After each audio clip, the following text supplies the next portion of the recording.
नमस्कार। एक बार पुनः आप सभी का स्वागत है। पिछले 2-3 दिनों से हमारी क्लासेस नहीं हो पा रही थी कुछ व्यक्तिगत कारणों की वजह से।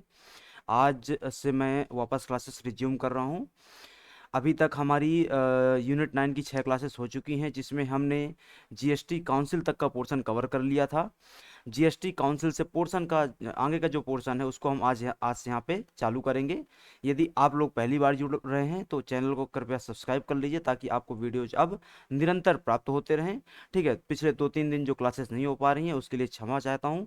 कुछ व्यक्तिगत कारण थे, उनके वजह से क्लासेस नहीं हो पाई। ठीक है, तो चालू करते हैं हम अपनी क्लास को। आज का जो हमारा टॉपिक है वो है कर का उद्ग्रहण एवं संग्रहण। जीएसटी के तहत जो टैक्स लेवाई किया जाता है या जीएसटी जो लेवाई किया जाता है उसका कैसे कलेक्शन होगा। पहली बात तो लेवाई कौन करेगा, कैसे होगा, और दूसरा कि उसका कलेक्शन कैसे होगा, मतलब कैसे आरोपित किया जाएगा और कैसे उसका संग्रहण किया जाएगा। बस ये दो बातें अभी हमको इस टॉपिक में आज देखनी है। ठीक है, तो सबसे पहले बात करते हैं कर योग्य घटना क्या होती है या फिर टैक्सेबल इवेंट क्या होता है in GST. Taxable event in GST क्या होता है, ये टर्म क्या होती है। ठीक है, तो माल एवं सेवा कर दायित्व उत्पन्न होने की स्थिति को कर योग्य घटना कहा जाता है। मतलब जीएसटी का दायित्व उत्पन्न हो रहा है, आप कुछ प्रोडक्ट खरीदेंगे तो आप पर जीएसटी का दायित्व उत्पन्न होगा। बस यही क्या है, टैक्सेबल इवेंट कहलाती है या क्या कहलाता है, कर योग्य घटना कहलाती है। ठीक है, जब किसी कार्य या गतिविधि के घटित होने से किसी कर दायित्व की उत्पत्ति होती है तो वह क्या कहलाती है, कर योग्य घटना कहलाती है। जिस प्रकार केंद्रीय उत्पाद शुल्क में कारखाने से माल का निर्गमन कर योग्य घटना थी, तो वैट में माल का विक्रय कर योग्य घटना थी। मतलब सीधी सी बात है, आप कुछ क्या कर रहे हैं, प्रोडक्ट खरीद रहे हैं अथवा कुछ क्या कर रहे हैं, आप सेवा ले रहे हैं, तो उसके पश्चात क्या होगा, आप पर कुछ टैक्स लेवाय होगा।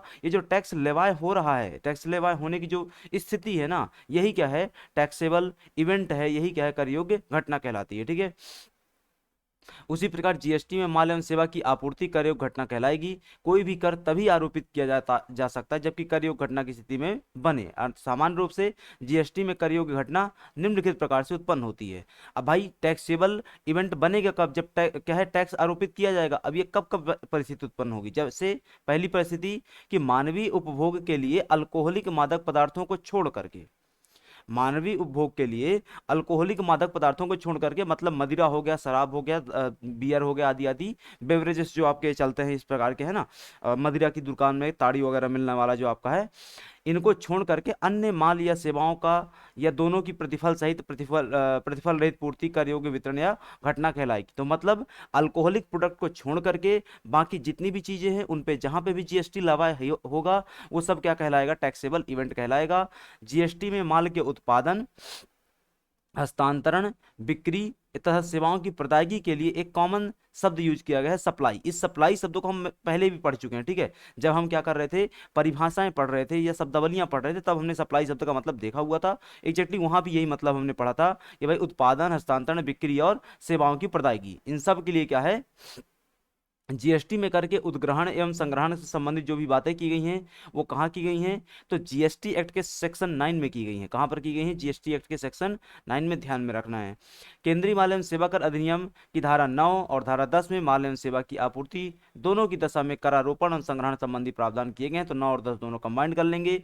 सबसे पहले बात करते हैं हम जीएसटी अधिनियम में कर आरोपण संबंधी प्रावधान, जो कि धारा 9 के सब क्लॉज 1 में क्या किया गया है, कवर किया गया है। सेक्शन 9 के सब क्लॉज 1 में क्या बात करी जाती है यहाँ पर, तो केंद्रीय माल एवं सेवा कर अधिनियम की धारा 9 का, यहाँ 91 नहीं है, 9 का है, 9 का के अंतर्गत जीएसटी आरोपित करने के लिए निम्नलिखित प्रावधान किए गए हैं।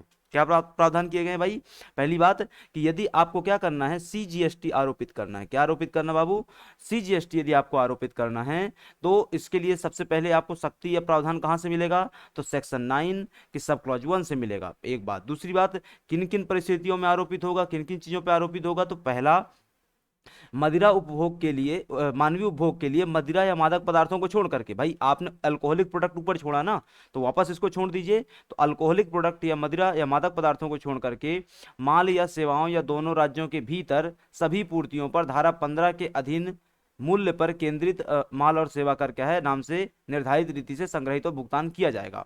तो मादक पदार्थ, मदिरा आदि आदि को छोड़ करके माल और सेवाएं जो भी क्या हो रही हैं, अंतराराज्यीय मतलब इंट्रा स्टेट, अंतरा राज्य मतलब इंट्रा स्टेट या राज्य के भीतर क्या हो रही है, आपूर्ति हो रही है, वो उसमें धारा 15 के तहत क्या किया जाएगा, टैक्स संग्रहण किया जाएगा। इस कर की दर केंद्र सरकार द्वारा परिषद की सिफारिशों पर अधिसूचित की जाएगी। अगेन, कि यह दर कितनी होगी, ये कैसे तय किया जाएगा, तो यह दर कितनी होगी यह तय किया जाएगा कैसे, जीएसटी काउंसिल द्वारा। कैसे तय किया जाएगा, यह तय किया जाएगा जीएसटी काउंसिल द्वारा। ठीक है, पॉइंट क्लियर यहां तक का। इसी प्रकार का प्रावधान राज्य जीएसटी में भी किया गया है, जिसमें भी इसमें भी राज्य जीएसटी की अधिकतम दर क्या होती है, 20% ही होती है। ठीक है, कितनी होती है, अधिकतम 20%। इस आरोपित कर का भुगतान सामान्यतः पूर्तिकर्ता द्वारा किया जाएगा, जो कि उसके द्वारा पूर्ति के लिए किए गए माल रूप में क्या है, जोड़ा जाएगा, अर्थात प्राप्तकर्ता के वसूल करके जमा किया जाएगा। पॉइंट क्लियर यहाँ तक का। अब कुछ बातें और यहाँ पे, जैसे स्पष्टीकरण में कि भाई उपरोक्त प्रावधान में अधिकतम दर का कितना उल्लेखित किया गया है, 20% उल्लेखित किया गया है। कितना जीएसटी जीएसटी लगेगा इंटरेस्ट रेट में, मैक्सिमम 20% है। मैक्सिमम कितना है, 20% है। ठीक है, जबकि जीएसटी की वर्तमान अधिकतम दर कितनी रखी गई है, 28% रखी गई है। लेकिन यह केंद्रीय जीएसटी राज्य जीएसटी की क्या है, संयुक्त दर के रूप में जाना जाता है, मतलब आईजीएसटी के रूप में जाना जाता है। अतः केंद्रीय जीएसटी की वर्तमान अधिकतम दर 14%, राज्य की अधिकतम दर कितनी है, 14%। इस प्रकार जीएसटी के अंतर्गत वस्तुओं या सेवाओं या दोनों की पूर्ति कर योग्य घटना है। सीजीएसटी और एसजीएसटी या यूटीजीएसटी राज्य के भीतर पूर्ति पर आरोपित होगा। आईजीएसटी एक राज्य से दूसरे राज्य को अर्थात अंतर राज्य पूर्ति पर क्या है, आरोपित किया जाएगा। तो इंट्रा लेवल पे जब व्यापार होगा, मतलब मध्य प्रदेश के अंदर अंदर, उत्तर प्रदेश के अंदर अंदर जब व्यापार होगा, तो उस परिस्थिति में क्या होगा, सीजीएसटी के साथ साथ यूटीजीएसटी या आपका एसजीएसटी आरोपित होगा। और दूसरा कि यदि इंटर स्टेट व्यापार होगा तो वहां पर क्या आरोपित होगा, आईजीएसटी आरोपित होगा। ठीक है, उदाहरण के लिए हम बात कर लेते हैं, उदाहरण के लिए बात कर लेते हैं कि मध्य प्रदेश का एक व्यापारी इंदौर से रेडीमेड कपड़ों का क्रय करके कहां लेके आता है, मध्य प्रदेश के भोपाल के अन्य व्यापारी को बेच देता है। सप्लाई कर दिया, किसको सप्लाई कर दिया, इंदौर वाले ने भोपाल को वाले को क्या किया, सप्लाई किया। ठीक है, किया, तो यह राज्य के भीतर पूर्ति मानी जाएगी। भाई सीधी सी बात है ना, इंट्रा स्टेट सप्लाई हो गया है। अब यदि रेडीमेड वस्त्रों पर कर की दर 12%, तो इसका आधा मतलब 6%, 69 नहीं, ठीक है, इसका 6% किसको जाएगा, सीजीएसटी में, और 6% किसको जाएगा, राज्य जीएसटी के रूप में आरोपण किया जाएगा। Point clear. इसके विपरीत इंदौर मध्य प्रदेश का व्यापारी जयपुर राजस्थान के व्यापारी को माल बेचता है, तो यह अंतर राज्य पूर्ति कहलाएगी और इस पर पूरी दर अर्थात 12% एकीकृत जीएसटी लगेगा। उपरोक्त विवेचना से स्पष्ट है कि पूर्ति यह सप्लाई जीएसटी का केंद्र बिंदु है। इस पर इस कर के सभी प्रावधान, नियम एवं व्याख्याएं इसी शब्द के आसपास क्या हैं, घूमते हैं। ठीक है, पॉइंट क्या क्लियर हो जाता है कि इंट्रा स्टेट के मामले में सीजीएसटी एसजीएसटी आरोपित होगा, जैसा हमने ऊपर देख लिया इस वाले पहले वाले उदाहरण में। इंटर स्टेट के मामले में आईजीएसटी आरोपित होगा, जैसा हमने नीचे वाले मामले में देखा, कवर किया। ठीक है, दूसरा आ जाता है किन किन चीजों पे आरोपित हो रहा था ना, हम देख रहे थे भाई। तो पहला तो हमने क्या देख लिया कि जीएसटी अधिनियम में करारोपण संबंधी प्रावधान धारा 9(1) में 9 के सब क्लॉज 1 में देख लिया। दूसरा आता है कि पेट्रोलियम पदार्थों पर जीएसटी आरोपण नहीं होगा। भाई पीछे आप अल्कोहल छोड़ के आ गए थे, अब पेट्रोलियम छोड़ दो, तो पेट्रोल डीजल क्या किन किन चीजों पे आरोपित नहीं होगा, तो एक अल्कोहलिक प्रोडक्ट्स हो गए ऊपर, दूसरा पेट्रोल हो गया, डीजल हो गया, नेचुरल गैस हो गया, एविएशन टरबाइन हो गया। एविएशन टरबाइन फ्यूल मतलब जो जहाजों में फ्यूल डलता है उसकी बात कर रहे हैं हम। ठीक है, तो ये चारों, इन चारों को एक ही कैटेगरी में हम रख सकते हैं। वो कैटेगरी क्या बनाई जाएगी, वो कैटेगरी बनाई जाएगी पेट्रोलियम प्रोडक्ट्स की। क्या बनाई जाएगी, पेट्रोलियम प्रोडक्ट्स की कैटेगरी बन जाएगी। ठीक है, तो petroleum, petrol, diesel, natural gas, इसके अलावा एविएशन टरबाइन फ्यूल हो गया हमारा। ठीक है, इन सभी को जीएसटी के बाहर रखा गया है। भविष्य में जीएसटी काउंसिल की सिफारिशों पर सरकार द्वारा अधिसूचना जारी करके पेट्रोलियम पदार्थों को जीएसटी के अंतर्गत लाया जाएगा। अगेन, किसी भी प्रोडक्ट को जीएसटी काउंसिल में शामिल करना है, बाहर निकालना है, उस पे टैक्स स्लैब बढ़ाना है, टैक्स स्लैब कम करना है, ठीक है, जनता को रिलैक्सेशन देना है, नहीं देना है, ये सब कुछ कौन तय करता है, जीएसटी काउंसिल तय करती है। और जीएसटी काउंसिल के बारे में हम विस्तार से चर्चा पिछली क्लास में कर चुके हैं। ठीक है, तो सरकार द्वारा अधिसूचना जारी करके पेट्रोलियम पदार्थों को जीएसटी के अंतर्गत शामिल किया जाएगा। वर्तमान में पेट्रोलियम पदार्थों के पूर्व में लागू उत्पाद शुल्क, वैट एवं प्रवेश शुल्क लगता है। तो अभी वर्तमान में क्या व्यवस्था है, यदि सिंपल सी प्रश्न आनी चाहिए ना भाई, जीएसटी में नहीं है पेट्रोलियम प्रोडक्ट, जीएसटी में नहीं है अल्कोहलिक प्रोडक्ट, तो फिर कैसे चल रहा है साहब। तो फिर पुरानी वाली जो व्यवस्था तुम्हारी बनी हुई ना, वैट वाली, और कौन सी वाली, एक्साइज ड्यूटी वाली। एक्साइज ड्यूटी पेट्रोलियम प्रोडक्ट में नहीं लगेगी, एक्साइज ड्यूटी किस पे लगेगी, अल्कोहलिक प्रोडक्ट्स पे। वैट किस पे लगेगा, इन पे लगेगा, पेट्रोलियम प्रोडक्ट्स पे। और दोनों पे क्या लगेगा, एंट्री टैक्स लगेगा। दोनों पे क्या लगेगा, एंट्री टैक्स लगेगा। ठीक है। इसके बाद तीसरा आता है रिवर्स चार्ज के अंतर्गत करारोपण, 9 के सब क्लॉज 3 में करारोपण किसके रिवर्स चार्ज के अंतर्गत। ठीक है। सेकंड वाला बहुत अच्छे से ध्यान रखना, कहां से डायरेक्ट क्वेश्चन आएगा, अधिनियम की किस धारा के अंतर्गत पेट्रोलियम प्रोडक्ट्स को क्या किया गया है, कर मुक्त रखा गया है अथवा जीएसटी मुक्त रखा गया है, अथवा दूसरा कि किस धारा के अंतर्गत अल्कोहलिक प्रोडक्ट को कर मुक्त रखा गया है। ठीक है, तो ध्यान रखना। तीसरा पॉइंट आता है रिवर्स चार्ज के अंतर्गत करारोपण, क्या बात की गई इसमें, तो जीएसटी परिषद की सिफारिश पर सरकार अधिसूचना जारी करके किसी वर्ग विशेष के माल या सेवा या दोनों आपूर्ति पर रिवर्स चार्ज के अंतर्गत करारोपण कर सकती है। रिवर्स चार्ज की दशा में कर योग्य पूर्ति पर पूर्तिकर्ता सप्लायर की बजाय प्राप्तिकर्ता पर कर चुकाने का क्या है, दायित्व होगा। निम्नलिखित माल एवं सेवाएं सेवा या दोनों पर कर चुकाने का दायित्व माल एवं सेवा के प्राप्तिकर्ता पर होता है। तो पहली बात क्या हो गया कि किस पे जो वो आएगा, भार आएगा इस कर का, तो प्राप्तिकर्ता या रिसिपिएंट पे आएगा।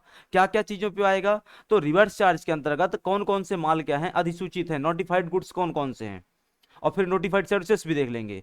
ऐसे कौन कौन से नोटिफाइड गुड्स हैं एंड सर्विसेज हैं जिनका दायित्व, जिनके संदर्भ में टैक्स पे करने का दायित्व किस पर होता है, सेवा अथवा वस्तु के प्राप्तकर्ता पर होता है, रिसिपिएंट पर होता है। तो इस संदर्भ में सरकार ने अधिसूचना जारी करके काजू कहां कहां पर लगाया हुआ ध्यान रखना। ठीक है, काजू, तेंदुपत्ता, तंबाकू के पत्ते। ठीक है, तंबाकू के पत्ता जानते तुम जो खैनी खाते हो ना ऐसे मल मल करके, ठीक है, वो खैनी कहाँ से आती है, तंबाकू के पत्ते से आती है, जिसका उत्पादन सर्वाधिक कहाँ पे होता है, मध्य प्रदेश के रीवा में होता है। देश में कहाँ पे होता है, राजमुंदरी में उसका क्या है, तंबाकू बोर्ड बना हुआ है। ठीक है, आंध्र प्रदेश में होता है। तो काजू, तेंदुपत्ता, तेंदुपत्ता से बीड़ी बनती है, तंबाकू के पत्ते, सिल्क यार्न, ठीक है, कच्ची कपास, लॉटरी आदि माल को क्या है, रिवर्स चार्ज के अंतर्गत कर चुकाने के लिए निर्दिष्ट किया गया है। इनका कर माल को बेचने वाला किसान आदि की बजाय किस पे लागू होगा, प्राप्तिकर्ता पे लागू होगा। मतलब जिस आदिवासी व्यक्ति ने जंगल से तेंदुपत्ता तोड़ा है और ले जाकर के किसी को बेच दिया व्यापारी को, तो टैक्स कौन पे करेगा, व्यापारी साहब पे करेंगे। ठीक है, यदि मैंने क्या किया, घर में अपने तंबाकू खेत में अपने तंबाकू उगाया और उसको ले जाकर के बाजार में बेचता हूं, तो टैक्स पे करने का दायित्व किस पे चला जाएगा, उस खरीदने वाले व्यक्ति पे चला जाएगा, व्यापारी पे चला जाएगा, ना कि मुझ पे रहेगा। ठीक है। दूसरा, कुछ सर्विसेज भी इसके अंतर्गत शामिल है, जैसे उदाहरण के लिए माल ट्रांसपोर्ट एजेंसी हो गई, भाई चलता है ना, चतुर्वेदी माल ट्रांसपोर्ट एजेंसी हो गई। धीरेन्द्र चतुर्वेदी एडवोकेट हैं तो सेवाएं कुछ प्रदान कर रहे होंगे। ठीक है, धीरेन्द्र चतुर्वेदी ट्रिब्यूनल के चेयरपर्सन हैं तो कुछ सेवाएं प्रदान कर रहे होंगे। धीरेन्द्र चतुर्वेदी सरकार में प्रधानमंत्री हैं तो कुछ काम कर रहे होंगे। ठीक है, धीरेन्द्र चतुर्वेदी की एक कंपनी चल रही है उसके संचालक होंगे तो कुछ कर रहे होंगे। धीरेन्द्र चतुर्वेदी बीमा एजेंट है, सहारा एजेंट हैं। ठीक है, धीरेन्द्र चतुर्वेदी रिकवरी एजेंट हैं, लेखक हैं, म्यूजिक कंपोजर हैं धीरेन्द्र चतुर्वेदी। ठीक है, फोटोग्राफर हैं। तो धीरेन्द्र चतुर्वेदी इन सब कामों के अंतर्गत कुछ ना कुछ सेवाएं प्रदान कर रहे होंगे ना, कुछ ना कुछ सेवाएं प्रदान कर रहे होंगे। तो धीरेन्द्र चतुर्वेदी टैक्स पे नहीं करेंगे, आप सेवाएं ले रहे हैं तो आप टैक्स पे करेंगे। यदि धीरेन्द्र चतुर्वेदी की ये सेवाएं आप ले रहे हैं तो आप टैक्स पे करेंगे। इसको एकदम बेसिक में समझो कि यदि मैं कोई किताब बेचता हूं, मैं एक लेखक हूं ना, मैं लेखक था ना भाई, तो आज तो मैं एकदम मल्टी टैलेंटेड हो गया। ठीक है, तो यदि मैं लेखक के तौर पे क्या करता हूँ, कुछ काम यहाँ पे पुस्तक लिखता हूँ और उसको बाजार में बाहर बेचता हूँ, आप खरीदते हैं तो उस पर लगने वाला जीएसटी आप पे करेंगे, ना कि मैं पे करूंगा। बात खत्म। ठीक है। इसके बाद अनरजिस्टर्ड व्यक्ति से माल या सेवा पर रिवर्स धारा 9(4)(1) के अंतर्गत क्या है, तो यदि किसी अनरजिस्टर्ड व्यक्ति द्वारा रजिस्टर्ड व्यक्ति को कोई माल या सेवा की पूर्ति की जाती है तो ऐसी दशा में प्राप्त किए गए माल या सेवा पर कर चुकाने का दायित्व तो प्राप्तिकर्ता का होगा। किसका होगा, कि यदि किसी अनरजिस्टर्ड व्यक्ति द्वारा, कौन सा अनरजिस्टर्ड व्यक्ति, जो जीएसटी में रजिस्टर्ड नहीं है, व्यक्ति द्वारा रजिस्टर्ड व्यक्ति को, उसको जिसको जो रजिस्टर्ड है उसको माल बेचता है, सेवा आपूर्ति करता है, तो मतलब जैसे उदाहरण के लिए कि मैं जीएसटी में रजिस्टर्ड नहीं हूं लेकिन मैं सप्लायर तो हूं, और मैं सप्लाई किसको कर रहा हूं, उसको जो रजिस्टर्ड है।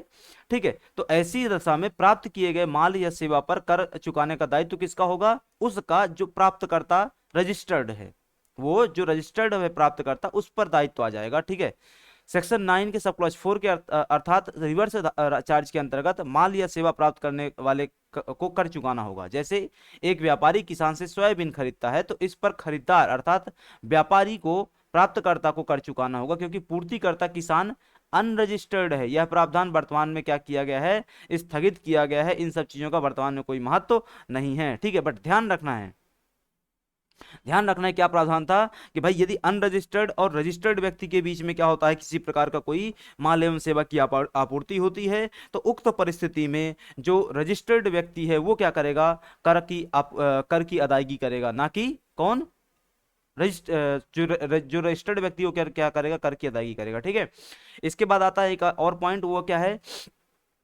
इलेक्ट्रॉनिक कॉमर्स एवं कॉमर्स ऑपरेटर द्वारा कर का भुगतान, जो कि सेक्शन 9 के सब क्लॉज 5 में दिया हुआ है। क्या है वो, कि यदि राज्य के भीतर सेवाओं का प्रदाय इलेक्ट्रॉनिक कॉमर्स ऑपरेटर द्वारा किया जाता है तो उसके द्वारा प्रदत्त सेवाओं पर कर का भुगतान उसके द्वारा किया जाएगा। ऐसी सेवाओं का वर्ग परिषद की अनुशंसा पर सरकार अधिसूचना जारी करके क्या कर सकती है, निर्दिष्ट कर सकती है। पॉइंट क्लियर यहां तक के।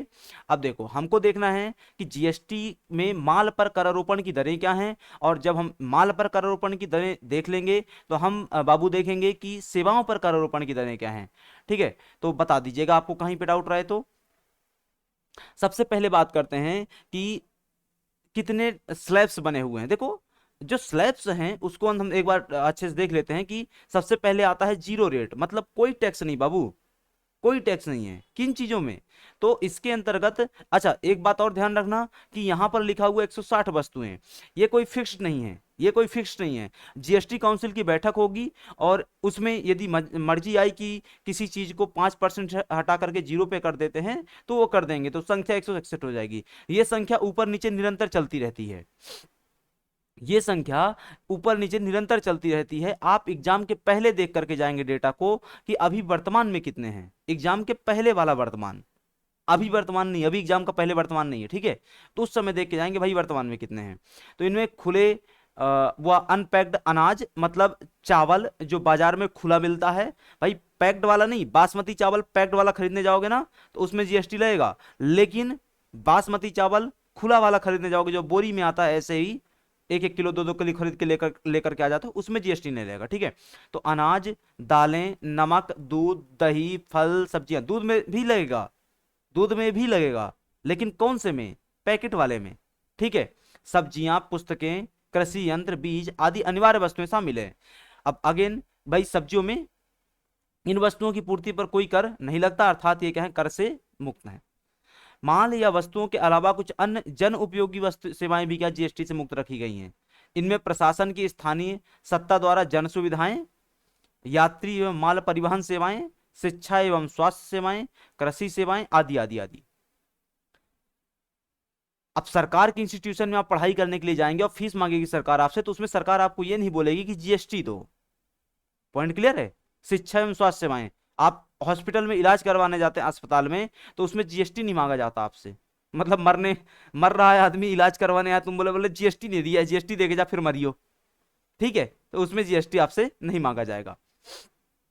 इसके बाद अगला कि न्यून दर 0.25%, न्यून दर 0.25% में क्या है, इसके अंतर्गत केवल कच्चे हीरों से संबंधित माल को रखा गया है। यह खंड क्या है, ज्यादा महत्वपूर्ण नहीं है। महत्वपूर्ण में क्या आता है, पांचवा आता है, एक 3% वाला भी है। 3% वाले में क्या है कि बहुमूल्य धातुएं जैसे सोना, चांदी, हीरा आदि से बने आभूषण रखेंगे। ध्यान रखना 0.25% में क्या रखा गया है, हीरे को रखा गया है। कौन सा हीरा, जो डायरेक्ट खदान से निकल के आ रहा है, अभी वो परिष्कृत नहीं हुआ है, अभी वो परिष्कृत नहीं हुआ है, अभी वो आभूषण नहीं बना है। यदि आभूषण बन जाएगा हीरे का अथवा सोना चांदी का, तो उस पर कितना लगेगा, 3% का लगेगा। 5%, तो 5% में क्या है, तो इसमें इस श्रेणी में दैनिक जीवन की आवश्यक लगभग क्या है, 100 वस्तुएं क्या है रखी गई हैं, 300 वस्तुएं रखी गई। इसमें क्या है, पैक्ड अनाज। देखो यहां पे क्या था, अनपैक्ड अनाज, यहां पे क्या है, पैक्ड अनाज। आप खुला चावल लेंगे कोई जीएसटी नहीं है, जीरो दर। आप पैक्ड पैकेट वाला चावल लेंगे बढ़िया, ठीक है, तो आपको कितना लग जाएगा, 5% का टैक्स लग जाएगा। ठीक है, बेसन आप खुला खरीदिए कोई टैक्स नहीं है, बेसन आप हल्दीराम का खरीदिए, बेसन आप किसी कंपनी का खरीदिए, टैक्स लगेगा। दही पनीर अमूल का खरीदिए, लगेगा, खुला खरीदिए नहीं लगेगा। कपड़ा, रेडीमेड वस्त्र, ब्रांडेड आटा, ठीक है, अब ब्रांडेड आटा आप सिल्वर कॉइन का खरीद के लेके आइए, सिल्वर कॉइन का आटा खरीदेंगे 5% टैक्स लगेगा, और धनिया लाल की दुकान से खरीदेंगे खुले में, कोई टैक्स नहीं है। ठीक है, शक्कर, चाय पत्ती, मसाले, उस समय दवाइयां जो आती थी वो सब किस में रखा गया था, 5% की दायरे में रखा गया था बाबू। ठीक है, 12% की दर आती है। 12% की दर क्या कहती है, ध्यान रखना, 0% हो गया, 5% हो गया, बीच में क्या आया था 0.25 और 3 भी आ गया था, उसको भी ध्यान रखना, ठीक है। इसके बाद आता है 12%। 12% क्या है? तो 12% की दर वाला माल इस श्रेणी में ऐसी वस्तुएं रखी गई जो सामान्यतः निम्न एवं मध्यम वर्ग द्वारा काम में लाई जाती हैं। हम और आप निम्न और मध्यम वर्ग हैं, ठीक है। इस श्रेणी में प्रारंभ में लगभग क्या है 250 प्रकार का माल रखा गया था। ये अगेन ये लिस्ट ऊपर नीचे चलती रहेगी हमेशा, 300 हो जाएगा, 250 हो जाएगा, 350 हो जाएगा, 350 हो जाएगा, यहाँ पे भी ऊपर नीचे चलता रहेगा, 5 में भी हमेशा चलता रहेगा। सरकार जब भी चाहती है जनता को कुछ रिलैक्सेशन देने की, तो वो क्या करेगी, स्लैब की दर, टैक्स स्लैब कम कर देगी भाई, 12 से हटा के 5 पे कर देगी। और सरकार जनता का शोषण करना चाहती है, ज्यादा पैसा कमाना चाहती है, तो 5 से हटा करके 12 में कर देगी भाई, यही तो है ना। इसमें क्या रखा गया, जैसे कागज, दवाइयां, चश्मे, साइकिलें, कारपेट आदि आदि। 18% की दर में क्या रखा गया है, तो इस खंड में आरामदायक के सुविधा पूर्ण वस्तुओं को शामिल किया गया है। जैसे क्या हुआ, आप एसी फ्रिज खरीदने जाते हैं, 18% जीएसटी लगेगा। आप दोपहिया स्कूटी खरीदने जाते हैं, 18% जीएसटी लगेगा। और इसमें लगभग 600 प्रकार की वस्तुएं रखी गई हैं। फिर आता है 28% की दर। तो 28% की दर वाला माल, यह कर की दरों का सबसे उच्च खंड है। इसमें विलासिता एवं उच्च वर्ग की उपयोग की वस्तुएं रखी गई हैं, विलासिता वाली वस्तुएं भाई। इसमें क्या रखी गई इस खंड में, कारें, है ना, मतलब आप ये क्या खरीदने जाते हैं भाई साहब, आप ऑडी खरीदने जाते हैं, है ना, वैगनार खरीदने जाते हैं, आदि आदि, 28% जीएसटी दो। एयर कंडीशनर खरीदने जाते हैं, पान मसाले, भाई आप इसमें ऐसी वस्तुओं को रखा गया है जो आपके स्वास्थ्य के लिए हानिकारक है, पहली बात, अथवा आपके जीवन को क्या बनाती हैं, ये आपके जीवन स्तर को बढ़ाती हैं। जीवन स्तर को बढ़ाने का मतलब क्या होता है, भोग विलासी जीवन बनाती हैं। भाई एसी में रहोगे ना, मस्त ठंड हवा पड़ी हुई है, पड़े हैं, तुलसी बाबा का एक दोहा है ना, पड़े रहो दरबार में धका धनी का खाओ, एक दिन ऐसा आएगा स्वयं धनी हो जाओ। पड़े हैं दरबार में मस्त उम्मीद में, कोई आएगा भला करके जाएगा। अरे क्यों, कोई की भला क्यों करेगा, ठीक है, पॉइंट क्लियर है। तो एयर कंडीशनर हो गया, पान मसाले हो गए भाई, पान मसाला, सिगरेट, पान मसाला और सिगरेट दुनिया की सबसे अच्छी चीज है। इसलिए नहीं कि लोग क्या है पी रहे हैं आपको आनंद आता है, इसलिए जो नहीं पी रहे उनके लिए सबसे अच्छी चीज है पान मसाला। क्यों? क्योंकि जो पी रहा है, भाई मैं नहीं खाता, मैं नहीं पीता, लेकिन मेरे लिए अच्छी बात क्यों है, क्योंकि जो पी रहा है वो क्या है, एक तो अपना जीवन बर्बाद करेगा, दुनिया की पॉपुलेशन जल्दी जल्दी कम होगी, दूसरा वो देश की अर्थव्यवस्था को आगे बढ़ाता है। कैसे भाई, अब तुम एक पान मसाला खरीदोगे, ठीक है, कमला पसंद, एकदम सब केसर में उड़ेगा, 28% जीएसटी पे कर रहा है भाई तू, कितना, 28% जीएसटी पे कर रहा है। मेरी देश की अर्थव्यवस्था क्या होगी, समृद्ध होगी तेरे कारण, ठीक है, मत खाया कर, ठीक है। तो पॉइंट क्लियर हो गया। तो एयर कंडीशनर, पान मसाले, सिगरेट आदि आदि को शामिल किया गया। इस खंड में प्रारंभ में 200 से अधिक प्रकार की वस्तुएं थी जिनकी संख्या अब घट करके 20 से कम हो गई है। पॉइंट क्लियर हो गया। उपकर या सेस क्या लगता है यहाँ पर, तो जीएसटी को से राज्यों को होने वाले राजस्व की क्षतिपूर्ति, राजस्व है, राजस्व की क्षतिपूर्ति के लिए कुछ विलासिता की वस्तुओं, स्वास्थ्य के लिए हानिप्रद वस्तुओं पर उपरोक्त 28% की दर के अलावा उपकर भी लगाया गया है। अब ये क्या है भाई, ये राज्यों की क्षतिपूर्ति क्या, मैंने पीछे समझाया हुआ है, पीछे क्लास पलट के जाके देखो, ठीक है। क्या हुआ सिंपल सा, कि जब भाई 2017 तक जीएसटी लागू क्यों नहीं हो पा रहा था, यदि इसके पीछे की कहानी समझोगे, एकदम तुरंत समझो। विजय केलकर समिति ने क्या बोल दिया था, जीएसटी लागू कर दो, कब बोल दिया था भाई, 3-4 में बोल दिया था, लागू कर देना चाहिए था, नहीं होगा कभी। क्यों नहीं हुआ, क्योंकि राज्य विरोध कर रहे थे। कौन विरोध कर रहा था, वापस राज्य विरोध कर रहे, कौन, ये वही राज्य है जिसमें मोदी जी प्रधान मुख्यमंत्री थे गुजरात में और विरोध करते थे, और फिर ये वही जीएसटी है जिसको मोदी जी स्वयं आके लागू कर रहे हैं। तो ऐसा क्या परिवर्तन आया कि मोदी जी पहले विरोध करते थे और खुद मोदी जी आके लागू कर रहे हैं। बस एक पॉइंट का अंतर आया, क्या पॉइंट का, कि पहले यदि जीएसटी लागू हो रहा था तो केंद्र सरकार इस बात का वो नहीं दे रही थी, इस आश्वासन नहीं दे रही थी कि राज्यों को जो तात्कालिक नुकसान होगा उस समय के लिए, भाई अचानक से तुम्हारा टैक्स बंद कर दिया जाए, बोले जीएसटी में आओगे जिसमें मैक्सिमम दर 28% हो सकती है, अधिकांश वस्तुओं में जीएसटी 12% ही रहेगा, तो भाई अचानक से आपकी कमाई कम हो गई ना। जहां वैट वसूलते थे कितना, 50%, 48%, 45%, 35%, वो अब कम हो गया ना, तो पैसा कम होगा, तो पैसे की भरपाई कौन करेगा, क्षतिपूर्ति कौन करेगा। पहले इस बात का दावा नहीं हो आश्वासन नहीं मिल रहा था। 17 के बाद मोदी जी आए, उन्होंने आश्वासन दिया कि भाई अगले 5 वर्ष तक हम तुम्हारी क्षतिपूर्ति करेंगे, ठीक है, अगले 5 वर्ष तक हम तुम्हारी क्षतिपूर्ति करेंगे। 5 वर्ष मतलब, 5 वर्ष मतलब 2022 तक, 5 वर्ष मतलब 2022 तक हम तुम्हारी क्षतिपूर्ति करेंगे, 17 में लागू हुआ ना, तो 5 वर्ष मतलब 2022 तक क्षतिपूर्ति करेंगे। और यदि क्षतिपूर्ति आप भी अपने तरीके से करवाना चाहते हैं तो आप क्या कर लो, सेस लागू कर लो।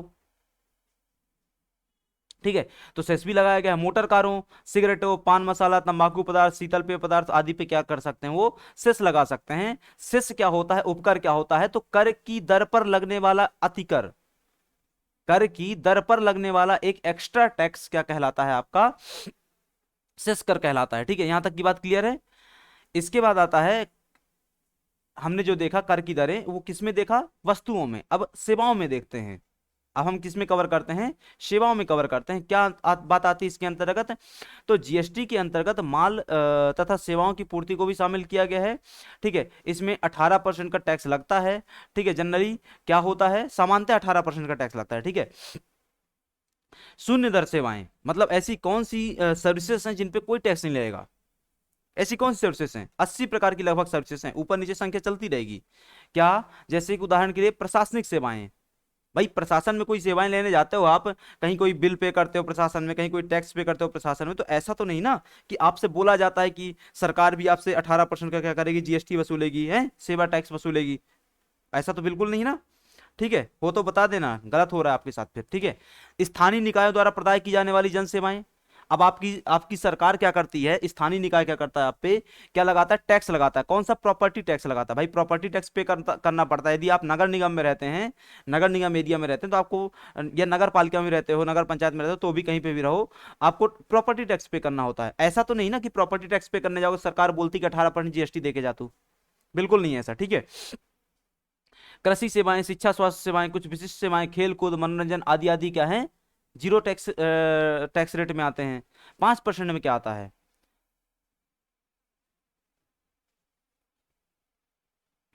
एक मिनट है ना, हाँ 5% में क्या आता है, 5% की बात कर लेते हैं।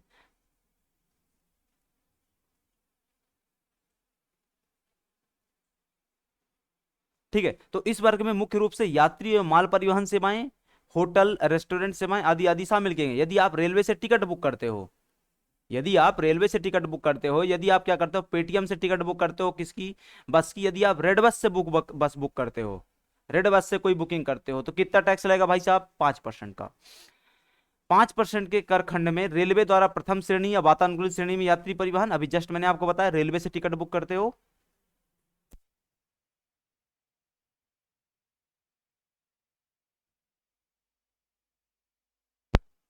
ठीक है, रेलवे द्वारा प्रथम श्रेणी या वातानुकूलित श्रेणी में यात्री परिवहन, माल परिवहन सेवाएं, सड़क मार्ग से कुछ यात्री सेवाएं। ठीक है, इकोनॉमी श्रेणी में वायु परिवहन सेवा, जलयान आदि। Business class, economy class, economy class business class में क्या होगा, अंतर रहेगा। तो यहाँ पे किस चीज की बात की जा रही है, इकोनॉमी क्लास की बात की जा रही है। ठीक है, इकोनॉमी क्लास की, बिजनेस क्लास क्लास में कितना लगेगा, 12% लगेगा। बिजनेस क्लास मतलब, इकोनॉमी क्लास और बिजनेस क्लास में क्या अंतर है भाई यान के, तो रेलवे का स्लीपर और रेलवे का फर्स्ट एसी, बस यही अंतर है। रेलवे का स्लीपर और रेलवे का फर्स्ट एसी। तो रेलवे के स्लीपर में 5% है। ठीक है, इकोनॉमी इकोनॉमी क्लास में कितना, 5% का है, और बिजनेस क्लास में कितना रहेगा, 12% का रहेगा। ठीक है, तो यहां तक की बातें क्लियर है। 0% हमने देख लिया, 5% क्या देख लिया, माल परिवहन सेवाएं, सड़क मार्ग से कुछ यात्री सेवाएं। ठीक है, इकोनॉमी श्रेणी में वायु परिवहन, जलयान से सेवाएं, वातानुकूलित श्रेणी में यात्री परिवहन। ठीक है, रेलवे का प्रथम श्रेणी का परिवहन आदि आदि आदि, है ना। पॉइंट क्लियर यहां तक का। बोले 12% किस में लगेगा भाई,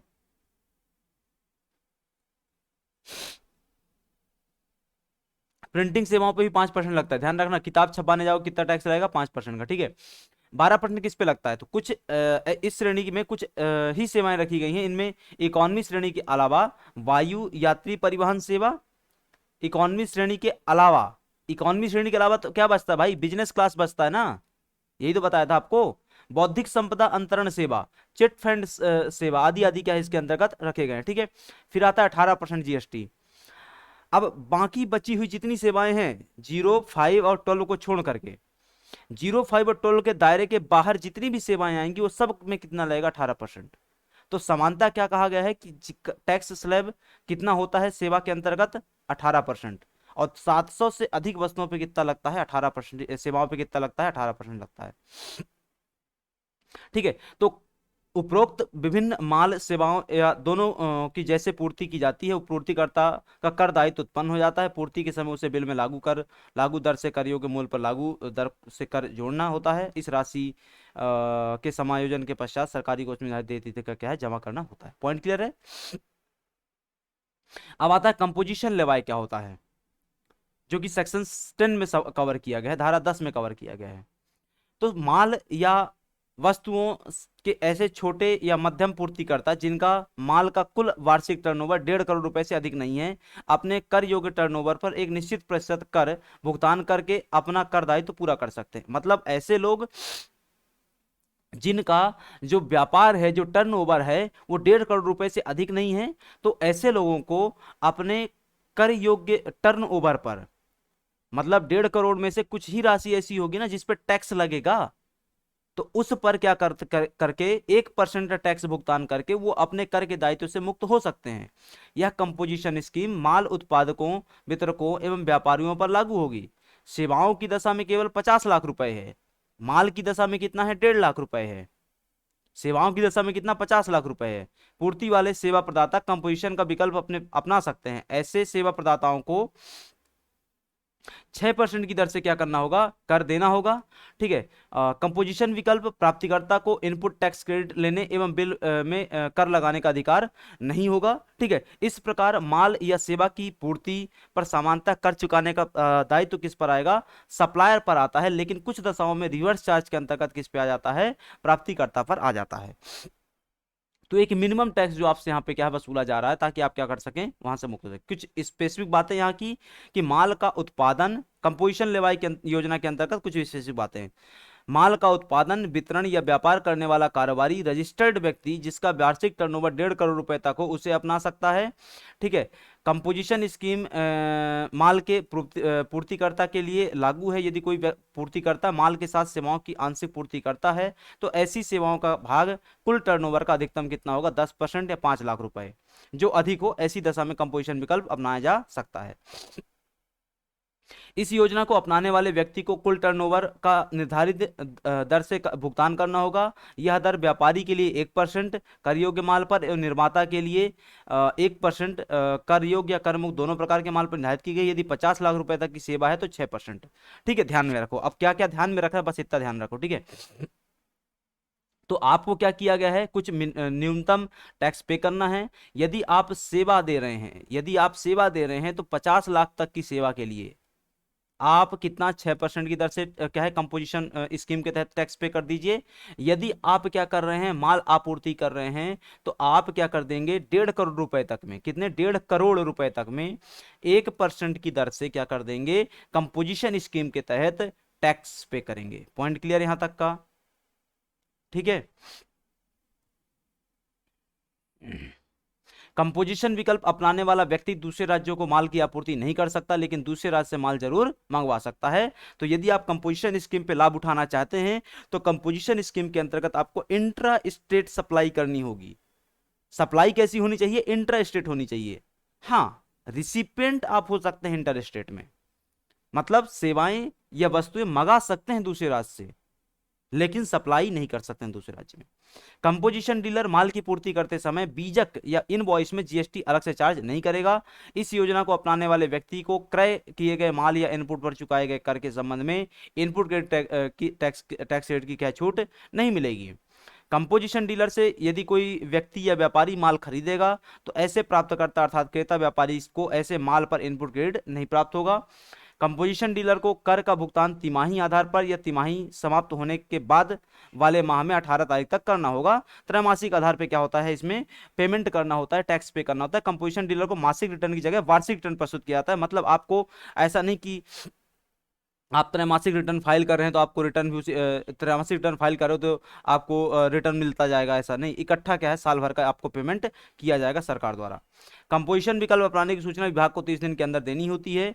यदि वर्ष के दौरान टर्नओवर निर्धारित सीमा जो कि 1.5 करोड़ रुपए या जो भी को घोषित किया जाए से ऊपर जाता है, तो उसी दिन से वह इस योजना से बाहर हो जाएगा और उस पर कर के भुगतान दर और रिटर्न के बारे में सामान्य प्रावधान लागू होंगे। मतलब ऊपर जो प्रावधान पढ़ के आए ना आप, 5, 12, 18 आदि आदि, वो लागू हो जाएंगे। यदि आपकी 1.5 करोड़ से ऊपर जाती है टर्नओवर, या किससे ऊपर जाती है, 50 लाख से ऊपर जाती है सेवाओं के मामले में, और माल के मामले में 1.5 करोड़ से ऊपर जाती है। पॉइंट क्लियर है।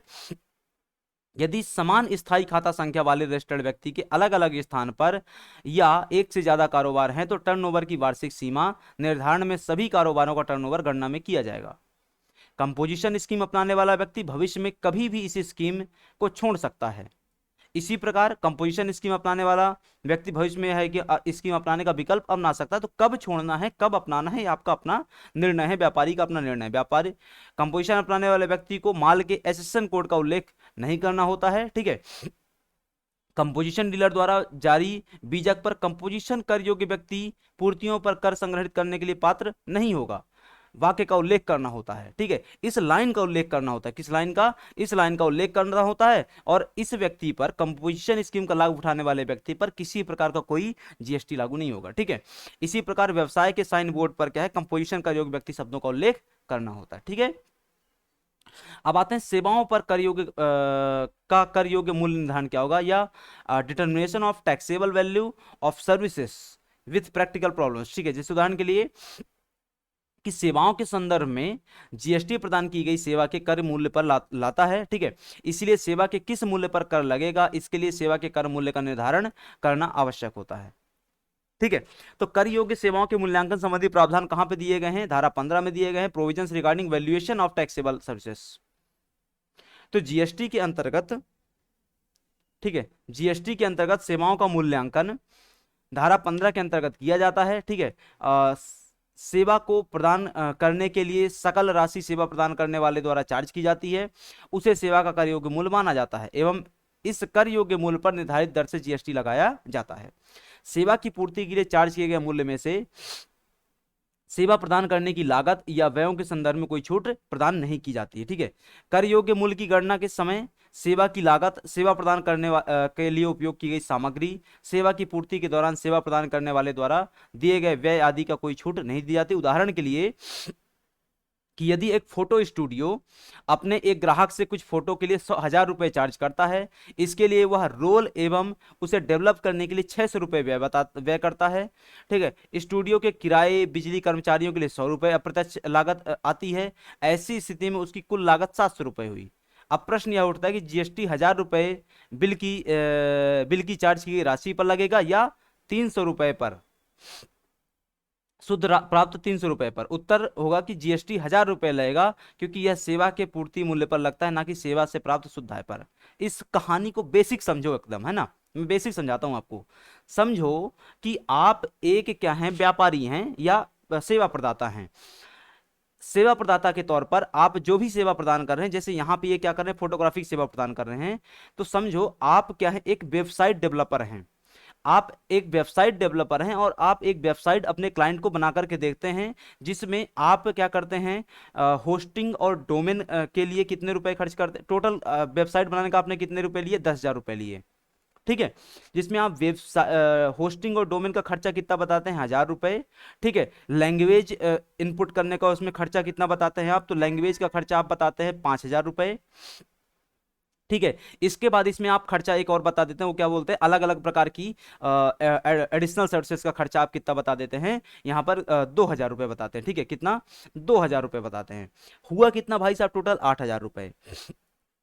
अब प्रश्न ये है कि जीएसटी किस पे लगेगा, 8,000 पे लगेगा कि 10,000 पे लगेगा? प्रश्न ये है। और इसका सिंपल उत्तर ये है कि इस जो जीएसटी होगा वो किस पे लवाई होगा? 10,000 पे लवाई होगा, ना कि 8,000 पे। क्यों? क्योंकि यहां पे स्पष्ट लिखा हुआ है, क्योंकि वह सेवा के पूर्ति पर लगता है, ना कि सेवा की से प्राप्त शुद्ध आय पर। शुद्ध आय क्या है? ये है। लेकिन वो उस पे नहीं लगता, वो किस पे लगता है? पूर्ति पे लगता है। भाई आपको 10,000 बताया गया था ना, उस पे लगेगा, ना कि किस पे लगेगा। पॉइंट क्लियर है। टोटल टर्नओवर जो है उस पे लगेगा, ना कि शुद्ध आय पे लगेगा। ठीक है। बस इतनी सी क्या थी इसमें बेसिक बात थी। ठीक है। अब यदि सेवाओं की पूर्ति पर 18% जीएसटी लगता है, तो फोटो स्टूडियो को सेवा पूर्ति के लिए 1,000 रुपए पर 18% की दर से 180 रुपए जीएसटी चुकाना होगा। और सेवाओं की पूर्ति पर क्या है, ठीक है, करना होगा। 1 जुलाई 2017 से सेवाओं की पूर्ति पर सेवाओं के स्थान पर जीएसटी लगाया गया है। सेवाओं का पर सामान्यतः 18% की दर से कर लगता है। माल की सेवा तरह सेवाओं के संदर्भ में ज्यादा अलग अलग दरें रखी नहीं गई हैं। पॉइंट क्लियर यहां तक का। अब बात आती है कर योग्य सेवाओं के संदर्भ में जीएसटी की दरें इस प्रकार से रखी गई हैं। कैसे रखी गई हैं उसको देख लेते हैं हम। ठीक है, क्या रखी गई हैं कि रेलवे द्वारा प्रथम श्रेणी एवं एयर कंडीशन यात्री परिवहन सेवाएं, छूट दिए गए मालों को छोड़ करके अन्य माल परिवहन सेवाएं, सड़क ट्रांसपोर्टेशन सेवाएं, वातानुकूलित बस परिवहन सेवाएं आदि आदि आदि आदि पर क्या रखा गया है, 5% की दर से जीएसटी रहेगा। लेकिन इकोनॉमी श्रेणी के अलावा अन्य श्रेणी की विमान यात्रियों पर 12% टैक्स लगेगा। भाई साहब, ये मैंने पीछे आपको पढ़ा दिया था। ये मैंने आपको पीछे पढ़ाया। कब पढ़ाया? जब मैंने आपको क्या पढ़ाया, सेवाओं के अंतर्गत जीएसटी स्लैब्स पढ़ाए। जीएसटी स्लैब्स जब मैंने आपको सेवाओं के अंतर्गत बताए, तब मैंने आपको ये बताया, ठीक है, कि अधिकांशतः तो क्या होता है 18% लगता है सामान्यतः, लेकिन 5% और 12% कब लगता है वो मैंने पीछे आपको बताया।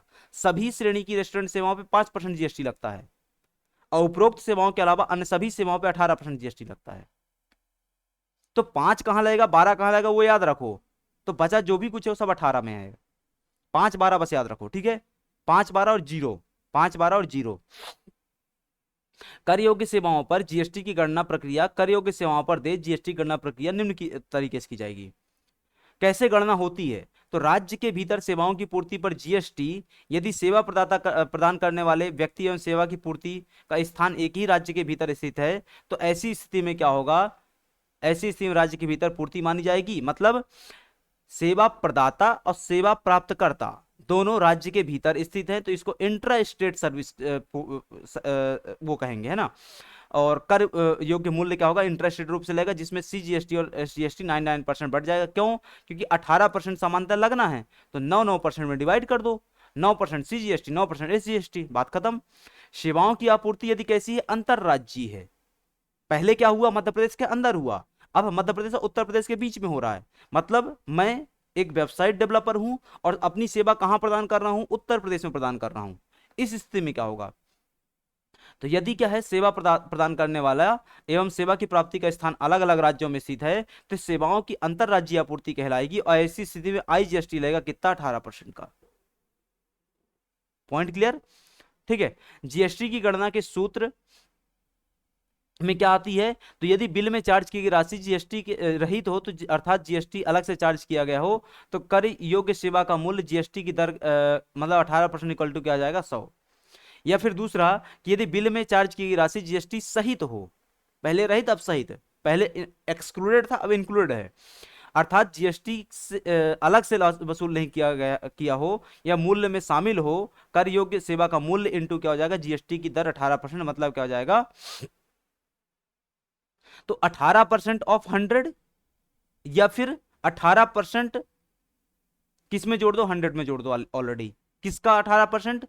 जो आपका टर्नओवर था उसका 18%। ठीक है, सेवा प्रदान करने वाले द्वारा प्रदान करने वाले व्यक्ति द्वारा साथ में माल की आपूर्ति यदि की जाती तो जीएसटी की दृष्टि से माल एवं सेवा दोनों की आपूर्ति अलग अलग नहीं माना जाएगा। अर्थात दोनों कार्य पूर्ति क्या है, कार्य पूर्ति की श्रेणी में आएंगे एवं निर्धारित दर से क्या जीएसटी लागू होगा। यदि सेवा प्रदान करने वाला व्यक्ति सेवा प्राप्त करने वाले ग्राहक का कोई सामान या वस्तु की क्षतिपूर्ति करता है, पूर्ति करता है, तो उसके लिए मूल्य वसूल करता है, तो ऐसी वसूल की गई राशि जीएसटी की दृष्टि से कर योग्य होगी।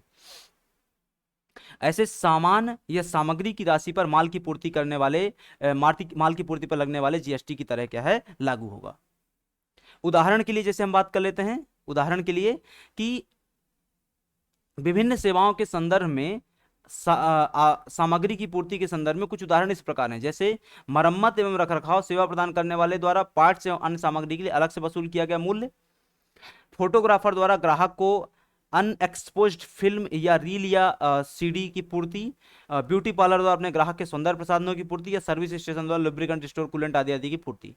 उपरोक्त पूर्तियां माल की पूर्ति हैं जिस पर संबंधित माल या वस्तु पर लगने वाले कर की दर को जीएसटी क्या है, देय होगा। अलग से बताने की आवश्यकता नहीं, उसी इनवॉइस में बीजक में आप बता दीजिए कि भाई साहब ये माल की आपूर्ति की गई थी, ये सेवा की आपूर्ति की गई थी, सेवा पे इतना लगा, माल पे इतना लगा, सो दोनों एक साथ जोड़ करके बता दीजिए। तो एक ब्यूटी पार्लर ने दुल्हन के मेकअप के लिए 5,000 रुपए चार्ज किए, साथ में 3,000 रुपए के मूल्य के सौंदर्य प्रसाधन की पूर्ति की। तो 5,000 पे अलग जीएसटी बता दो क्योंकि वो सेवा के अंतर्गत आएगा, 3,000 पे अलग जीएसटी बता दो क्योंकि वो माल के अंतर्गत आएगा। भाई फाउंडेशन लगाएगा, आदि आदि चीज लगाएगी ना वो, उसका पैसा कहां से आएगा, उस पे अलग जीएसटी लगेगा ना, उसका बता दो अलग से। अब यदि जीएसटी की दर सेवाओं के संदर्भ में 18% एवं सौंदर्य प्रसाधनों के संदर्भ में 28% है, तो ऐसी दशा में जीएसटी निम्न प्रकार से देय होगा। इस पॉइंट को ध्यान में रखना है। कैसे देय होगा, अब अलग से बताने की आवश्यकता नहीं, उसी बिल में बताइए आप, उसी बिल में बताएंगे। कैसे बताएंगे, तो दुल्हन के मेकअप पर सेवा 18 सेवा दर कितनी थी, 18%। दुल्हन का मेकअप क्या है, एक प्रकार का सेवा कार्य है जिसपे जीएसटी कितना लगेगा, 18%। पीछे आप देख के आ गए। तो 5,000 का 18% कितना होता है, 9,000 रुपये होता है, 900 रुपये होता है, ठीक है। दूसरा कि कुछ वस्तुएं यूज हो रही हैं, फाउंडेशन यूज हो रहा होगा, क्रीम यूज हो रही होगी। भाई लड़की को क्या बनाना है, सुंदर बनाना है ना, तो ढेर सारा पैसा लगेगा ना। तो सौंदर्य सामग्री में ढेर सारा वस्तुएं रहेगी, क्रीम आदि लगेगा, तो उसके लिए पैसा लगेगा। वो पैसे में आगे कितना खर्चा आया, 3,000। तो 3,000 पे कितना जीएसटी लगेगा, 28%। क्यों, क्योंकि ब्यूटी प्रोडक्ट्स पे जीएसटी कितना है, 28%। तो 3,000 का 28% कितना होता है, 840 रुपये होता है। तो टोटल जो जीएसटी बना वो कितना बना, 1,740 रुपए का। 5,000 की सेवाएं हो गई, 3,000 की वस्तुएं हो गई। तो एक लड़की को सुंदर करने में कितना खर्चा आया, 0।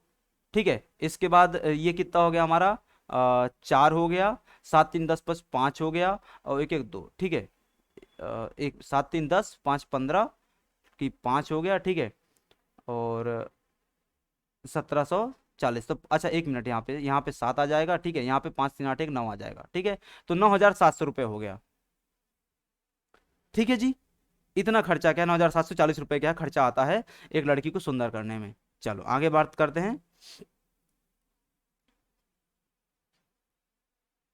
ठीक है। तो इनपुट टैक्स क्रेडिट आईटीसी क्या है उसकी बात करते हैं।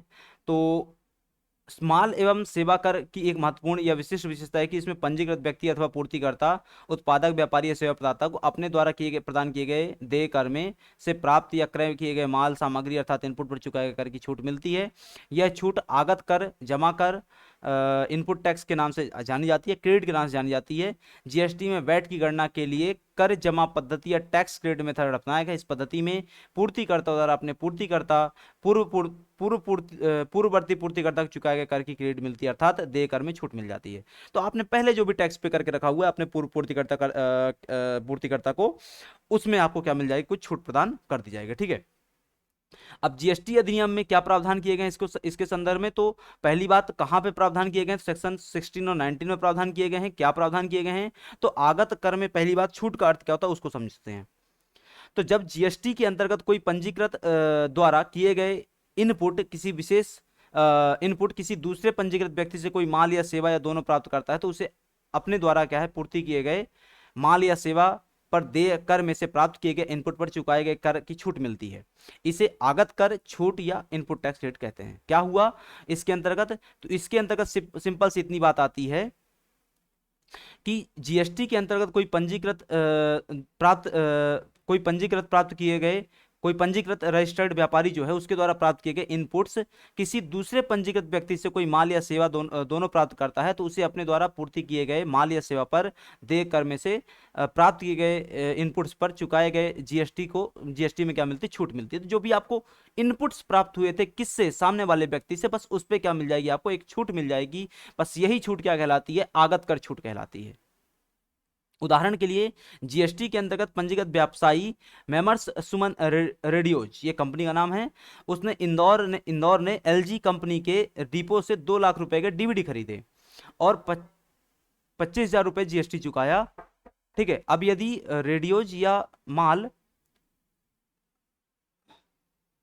एक मिनट रुकिएगा आप लोग, है ना।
चलिए वापस चालू करते हैं। Sorry for disturbance. घर में रहने पर कुछ समस्याएं ऐसी प्रकार की आती रहती हैं, लोग आते रहते हैं। ठीक है, चालू करते हैं। तो हमने क्या देखा यहाँ पर कि एक जो पंजीकृत व्यापारी है, कौन है, सुमन इंडस्ट्रीज, मिस्टर सुमन, सुमन रेडियोज। उसने क्या किया है, कुछ एलजी कंपनी के डिपो से 2 लाख रुपए के डीवीडी खरीदे और 25,000 रुपए क्या है उस पर जीएसटी चुकाया। अब यदि सुमन रेडियोज यह माल 2,40,000 रुपए में पूर्ति करते हैं एवं इस पर 30,000 रुपए का जीएसटी दायित्व आता है। क्या हुआ पॉइंट, मैं सुमन रेडियोज हूं, मैंने एलजी कंपनी के 2 लाख रुपए का प्रोडक्ट खरीदा जिसपे मैंने 25,000 रुपए क्या करके रखा हुआ है, जीएसटी पे करके रखा हुआ है। ठीक है, मैंने क्या किया, यहां से माल यहां पे आ गया, मैंने खरीदा। अब इसकी मैं क्या कर देता हूं, पूर्ति करता हूं किसी और को। ठीक है, और इस पर 30,000 रुपए जीएसटी का दायित्व आता है, तो उन्हें 25,000 की आगत पर क्रेडिट मिलेगी एवं उनका शुद्ध दायित्व क्या होगा, 5,000 होगा। क्या हुआ पॉइंट, इस पॉइंट का मतलब हुआ कि अब मैं यदि इससे ये जो वस्तु आई, रेडियो जो टीवीडी आई, ये मैं क्या करता हूं समझो, ये मैं सुमन इंडस्ट्रीज हूं, मैंने किससे खरीद लिया, एलजी से खरीदा। अब मैं समझो यहां पर चतुर्वेदी इंडस्ट्रीज को सप्लाई करता हूं, किसको, चतुर्वेदी इंडस्ट्रीज को सप्लाई करता हूं। तो इसमें होगा क्या, इसमें टोटल टैक्स कितना दिखेगा, 30,000 का। लेकिन क्या 30,000 टैक्स पेबल होगा, नहीं। क्यों पेबल नहीं होगा 30,000, क्यों, क्योंकि 25,000 ऑलरेडी निकल चुका ना भाई। तो पेबल कितना होगा, 5,000 रुपए। कितना पेबल होगा, 5,000 रुपए। बोले अब टैक्स बढ़ा क्यों, दिमाग में ये आना चाहिए कि भाई 30,000 रुपए का जब माल आया था, 2 लाख के माल में 25,000 हम ऑलरेडी दे चुके थे, तो अब टैक्स बढ़ के 30,000 हुआ कैसे। तो टैक्स बढ़ के 30,000 इसलिए हुआ क्योंकि आपने वस्तु की कीमत क्या कर दी, बढ़ा दी। क्यों बढ़ाई आपने वस्तु की कीमत, क्योंकि आपको प्रॉफिट चाहिए ना। मतलब सीधी सी बात है, आप 2 लाख रुपए का माल खरीद के 2 लाख रुपए में बेच दोगे तो प्रॉफिट कहां पे है, प्रॉफिट तो दिखा ही नहीं कहीं। ठीक है, पॉइंट क्लियर। तो हमको क्या करना पड़ेगा, ठीक है, इस तरीके से ध्यान में रखना है इस चीज को। अब कुछ अन्य बातें इसके अंतर्गत, ठीक है, कि पहला, जीएसटी अधिनियम की धारा 16 में क्या है, कुछ उपरोक्त परिभाषा को विश्लेषण से इनपुट टैक्स क्रेडिट के संबंध में निम्न बातें स्पष्ट होती हैं। एक, कि इनपुट टैक्स क्रेडिट की पात्रता, eligibility of input tax credit, माल एवं सेवा कर की एक महत्वपूर्ण एवं विशिष्ट विशेषता यह है कि इसमें पंजीकृत व्यक्ति, पूर्तिकर्ता, उत्पादक, व्यापारी या सेवा प्रदाता को अपने द्वारा प्रदान किए गए सप्लाई पर देय कर में से प्राप्त कर में लिए गए माल सामग्री अर्थात इनपुट पर चुकाए गए कर की क्या है, छूट मिलती है। मतलब ऑलरेडी जितना पे कर चुके हैं उसमें आपको छूट मिल जाएगी, बचा हुआ जो रेस्ट अमाउंट रहेगा उसको आपको पे करना होगा। यह छूट आयकर जमा इनपुट टैक्स के नाम से जानी जाती है। जीएसटी में वैट की गणना के लिए कर जमा पद्धति या टैक्स क्रेडिट मेथड का यूज किया जाता है। ध्यान में रखना, वैट की गणना कैसे की जाती है, वैट की गणना के लिए टैक्स क्रेडिट मेथड का यूज किया जाता है। इस पद्धति में पूर्तिकर्ता और अपने पूर्ववर्ती पूर्तिकर्ता को चुकाए गए कर की क्रेडिट मिलती है। पूर्ववर्ती पूर्तिकर्ता को चुकाए गए कर की क्रेडिट का मतलब क्या हुआ कि 25,000 रुपए आपके माफ हो गए। अब कितना पे करना है, रेस्ट अमाउंट मतलब 5,000। ठीक है, जो अपन उदाहरण देख के आए थे पीछे वो। इसके बाद पंजीकृत व्यक्ति को अधिकार, इनपुट टैक्स क्रेडिट प्राप्त करने का अधिकार। पंजीकृत व्यक्ति के अधिकार क्या हैं, तो इनपुट टैक्स क्रेडिट प्राप्त करने का अधिकार पंजीकृत व्यक्ति, उत्पादक, वितरक, व्यापारी, सेवा प्रदाता आदि को क्या है, दिया गया है। निर्धारित शर्तें क्या है, तो ऐसी इनपुट टैक्स क्रेडिट कुछ शर्तें एवं प्रतिबंधों से क्या है, अधीन निर्धारित विधि से क्या होते हैं, प्राप्त होते हैं। इसके अलावा इनपुट टैक्स क्रेडिट का जमा होना, अर्थात कि क्रेडिट की यह रकम ऐसे व्यक्ति के इलेक्ट्रॉनिक जमा खाते में जमा की जाएगी, अर्थात नगद या चेक से वापस नहीं की जाएगी। मतलब पैसा ऐसा नहीं कि अरे भाई साहब आइए और ले जाइए, कैश कैश में काम नहीं होगा। काम काय पे होगा भाई, ऑनलाइन पे होगा। ठीक है, जैसे एक व्यापारी द्वारा अक्टूबर माह में की गई कर योग्य पूर्ति पर 1,60,000 रुपए का जीएसटी देय है, उसे 50,000 रुपए इनपुट टैक्स क्रेडिट प्राप्त करने की पात्रता है, तो इस राशि का समायोजन देय कर से हो जाएगा। मतलब क्या हुआ भाई, अगली बार आपको टैक्स पे नहीं करना पड़ेगा, शेष राशि में एडजस्टमेंट हो जाता है वहीं पे। ठीक है, वहीं पे क्या कर दिया जाता है, एडजस्टमेंट कर दिया जाता है। इनपुट टैक्स का अर्थ एवं क्रेडिट योग्य कर क्या मतलब क्या होता है, तो यह क्रेडिट या माल सेवा या दोनों के आवक प्रदाय पर पूर्तिकर्ता द्वारा चार्ज किए गए इनपुट टैक्स के संबंध में मिलेगी। जीएसटी की धारा 2 के सब क्लॉज 62 के अनुसार इनपुट टैक्स से आशय किसी पंजीकृत व्यक्ति को वस्तुएं, सेवाओं अथवा दोनों की आपूर्ति पर लगने वाला केंद्रीय कर सीजीएसटी, एसजीएसटी या आईजीएसटी या यूटीजीएसटी से होता है। इसमें रिवर्स चार्ज बेसिस के तौर पर आयात पर लगने वाले एकीकृत कर को भी शामिल किया गया, लेकिन इसमें कंपोजिशन के रूप में शामिल नहीं किया गया। ठीक है, इनपुट टैक्स रिबेट के लिए पात्र माल मतलब गुड्स एंटाइटल्ड फॉर आईटीसी, ठीक है। इनपुट टैक्स क्रेडिट, आईटीसी मतलब क्या है, इनपुट टैक्स क्रेडिट। जीएसटी अधिनियम के अंतर्गत आने वाले कर योग्य मालों एवं सेवाओं की पंजीकृत व्यापारी से खरीदी करने पर चुकाए गए कर की छूट मिलेगी। ऐसे माल एवं सेवाएं क्या है, इस प्रकार से हैं, क्या है, तो इनपुट या आगत माल जैसे कच्चा माल, स्टोर्स, पुनर्विक्रय के लिए खरीदा गया या निर्मित माल आदि आदि, ठीक है। इसके अलावा इनपुट सेवाएं भी हैं उसमें, जैसे टेलीफोन सेवाएं, बीमा सेवाएं, पूंजीगत माल, अचल संपत्ति आदि आदि सब इसमें शामिल किए गए हैं, ठीक है। इनपुट टैक्स क्रेडिट के पात्र व्यक्ति कौन होंगे, तो इनपुट टैक्स क्रेडिट प्राप्त करने की पात्रता ऐसे पंजीकृत व्यवसायियों या सेवा प्रदाताओं को है जिन्होंने ऐसा माल या सेवा व्यवसाय को आगे बढ़ाने के लिए प्राप्त किया हो और पूर्ति के साथ जीएसटी चार्ज किया हो। इनपुट टैक्स क्रेडिट के लिए अपात्र व्यक्ति कौन होगा, तो निम्नलिखित व्यापारी इनपुट टैक्स क्रेडिट प्राप्त करने के लिए पात्र नहीं होंगे।